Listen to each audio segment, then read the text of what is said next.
शनिवार सायंकाल आप सब लोगों से किसी न किसी विषय से चर्चा करता हूँ और वो चर्चा हमेशा सरकार की योजनाओं में किसी न किसी लाभार्थी को लेकर के की जाती है। लाभार्थियों से चर्चा का अर्थ ये नहीं है कि उनको कुछ लाभ मिला कि नहीं मिला, बल्कि उसका मेरा उद्देश्य ये होता है कि समाज में जो लोग किसी योजना के पात्र हैं या जिनकी ज़रूरतें पूरी होनी हैं, उनको वो योजनाएं पहुंची कि न पहुंची, उससे हम संतुष्टि का भाव लेते हैं। तो आज इसी प्रकार की एक ऐसी योजना जो मेरे लिए बहुत महत्वपूर्ण है और उस योजना के लिए ही मैं आज आपसे बात कर रहा हूँ। वो योजना का नाम है आपकी बेटी हमारी बेटी। अर्थात ये जो बेटी का एक विषय ठीक 2014 में जब हम सत्ता में आए थे तभी से शुरू हुआ। प्रधानमंत्री जी ने बेटी बचाओ बेटी पढ़ाओ ये अभियान चलाया। पानीपत से एक आह्वान किया कि हरियाणा को उससे पहले एक ऐसा प्रदेश, एक कलंकित प्रदेश जिसमें बेटियों को मारने वाला प्रदेश ये संज्ञा दी जाती थी, इसको ठीक करने के लिए और एक बीड़ा हम लोगों ने उठाया। और उस आह्वान के अंतर्गत मुझे प्रसन्नता है कि न केवल सरकार ने बल्कि बहुत सी ऐसी सामाजिक संस्थाएं, चाहे उसमें खाप पंचायतें हों, NGOs हों अथवा कुछ धार्मिक सामाजिक संस्थाएं हों, सरकारी विभाग, चाहे वो हमारा होम डिपार्टमेंट है, चाहे हमारा जो बाल विकास महिला बाल विकास विभाग है अथवा स्वास्थ्य विभाग है, इन सब विभागों ने बीड़ा उठाया और हम जो जेंडर रेशो उस समय 870 के आसपास थी उसको बढ़ा करके 923 तक हम लेकर के गए। वर्तमान में भी ये जेंडर रेशो 917 और 923 के बीच ये चल रही है। एक बहुत बड़ी कामयाबी। जो बेटियां गर्भ में मार दी जाती थी उनको बचाने में पूरे सिस्टम ने और ये जो काम किया है, इससे मेरी संतुष्टि है। अब इसी के साथ मन में भाव पैदा होता है कि जो बेटियां जन्म लेती हैं वो किसी परिवार पर बोझ न बने, बल्कि बोझ नहीं बनती हैं। परिवार की मानसिकता ऐसी होती है कि शायद वो बेटी को बोझ मान बैठे। इसका हमने जब लोगों के सामने विषय रखा तो मुझे खुशी है कि लोगों ने स्वीकार किया कि बेटी भी हमारी वैसी ही है जैसे हमारा बेटा होता है। बेटे के जन्म पर जैसे कुआं पूजन के कार्यक्रम होते थे, थाली बजाने के कार्यक्रम होते थे, वैसे ही कार्यक्रम बेटियों के जन्म के समय भी होने लग गए। उनके जन्म पर कुआं पूजन हुआ, उनके जन्म पर छत पर चढ़ कर के लोग थाली बजाने लगे, खुशियां मनाने लगे। ये सारा विषय भी साथ साथ हुआ है। अब इन बेटियों को बचाने के बाद इनको पढ़ाना, पढ़ाने के बाद इनको आगे बढ़ाना, ये हमारा लक्ष्य था। हमने उनकी पढ़ाई के लिए भी व्यवस्थाएं की। स्कूल में, कॉलेज में उनकी कोई फीस ना लगे, ये व्यवस्था हमने बनाई। और हर 20 किलोमीटर के अंदर एक कॉलेज जिसमें हमारी बेटी बच्चियाँ वो पढ़ाई कर सकें, ये कॉलेज हमने खोले। हमने पिछले कार्यकाल में कुल 71 कॉलेज खोले हैं, जिसमें लगभग आधे ये केवल बच्चियों के लिए, महिलाओं के लिए, महिला कॉलेज इसको कह सकते हैं, वो हमने खोले हैं। तो पढ़ाई के अंदर भी आगे बढ़े हैं हम। जो लड़के लड़की के भेदभाव को दूर कर सके, और इसके लिए लड़कियों में खास करके एक विषय और ध्यान में आता था कि बच्ची का, जब लड़की का विवाह का समय आता था उस समय एक बहुत बड़ा खर्च माँ बाप के सिर के ऊपर पड़ता था। इसके लिए 2 योजनाएं शुरू की। एक योजना जिसके अंदर थी आपकी बेटी हमारी बेटी। अर्थात बेटी किसी परिवार अकेले की नहीं होती है, बेटी सबकी होती है, साझी होती है। बेटी का जब कोई विवाह के बाद विदाई करना होता है तो गांव के सब लोग विदाई करते हैं। तो उन बेटियों की शादी पर गांव के लोगों का कंट्रीब्यूशन भी होता है।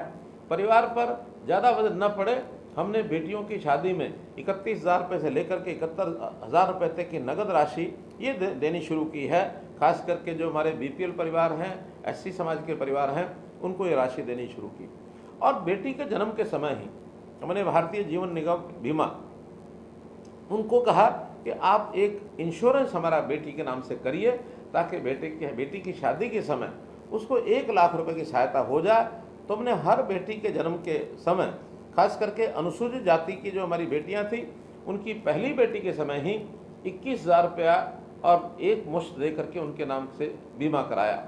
और जो बाकी समाज है उनके सबके दूसरे और तीसरी बेटी के समय हमने 21-21 हज़ार रुपया ये सब जमा कराना शुरू किया।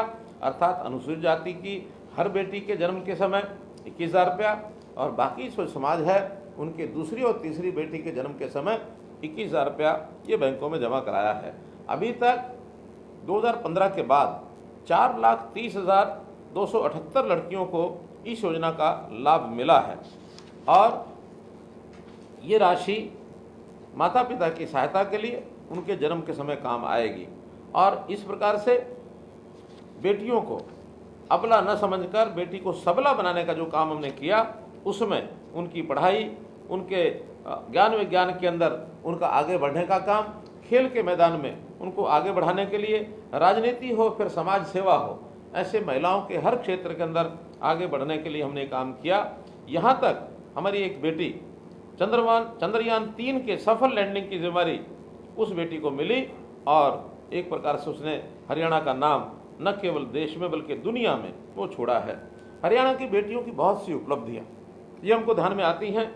अगर एक एक करके उनका नाम मैं लेता हूँ तो प्रदेश के नाम को रोशन करने वाली हमारी पहली, जैसा मैंने पहले बताया, महिला अंतरिक्ष यात्री सुश्री कल्पना चावला, बहुत बड़ा नाम हुआ, देश और दुनिया में उसने नाम कमाया। इसी प्रकार पहली महिला पायलट प्रियंका बेनीवाल, वो भी हरियाणा से बनी। प्रथम महिला बीएसएफ में असिस्टेंट कमांडेंट सौम्या, ये भी हरियाणा से बनी।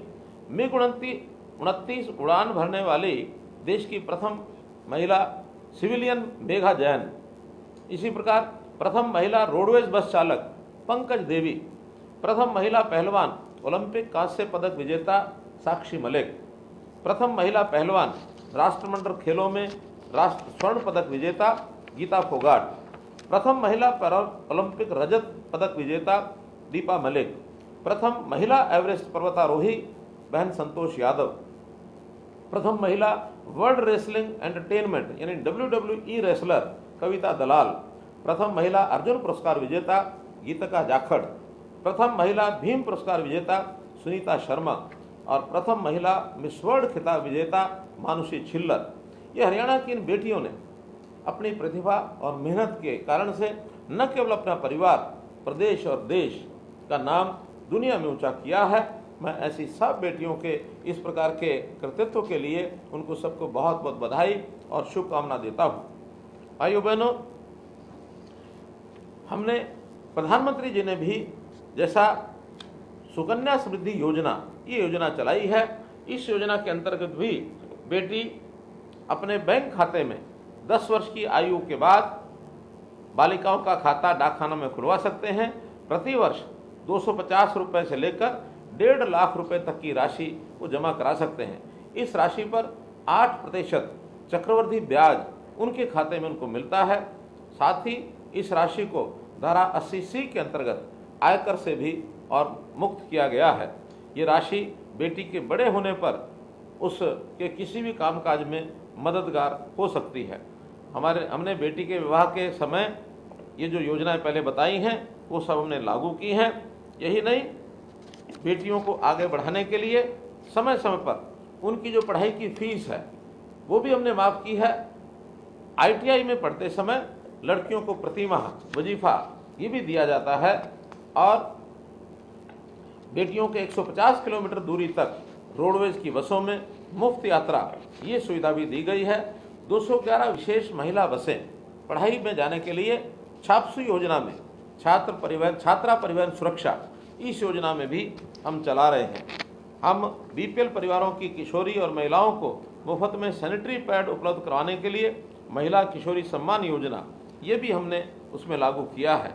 इस प्रकार से कामकाजी महिलाएं उनके नन्हे बच्चों को, चाहे वो प्राइवेट नौकरी करती हैं, उनके लिए भी 6 साल तक के बच्चों को 8 से 10 घंटे प्रतिदिन क्रच की व्यवस्था भी कराई गई है। तो इस प्रकार से प्रदेश के अंदर बेटियों का सम्मान बढ़े, बेटी हमारी बेटों से पीछे नहीं है, इस प्रकार की योजना में हरियाणा जो है अपना स्थान बनाया है। तो आज मैं इस अवसर पर हमारी बेटी, आपकी बेटी, हमारी बेटी, इसके अंतर्गत जो बेटियों को लाभ मिला है, 21,000 रुपया जिन बेटियों के नाम से जमा कराया है, उनके माता पिता से आज मैं बात कर रहा हूं।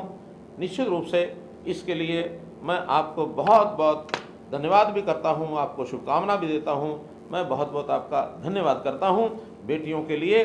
और तो और सामाजिक और राजनीतिक स्थिति पर भी हमने जो पग उठाए हैं वो भी कम सराहनीय नहीं हैं। हमने बेटियों की भागीदारी पंचायती राज में 50% की है और इस 50% के कारण से राजनीति में हमारी बेटियां बहुत आगे आई हैं और इस कारण से पढ़ी लिखी होने के नाते से और बेटियों की संख्या इस भागीदारी को कहीं और उन्होंने आगे बढ़ाया है। तो मैं हमारी बेटियां, हमारी माताएं बहनें, उनके लिए अपनी ओर से बहुत बहुत शुभकामना करते हुए अपनी बात को यहीं समाप्त करता हूं। बहुत बहुत धन्यवाद।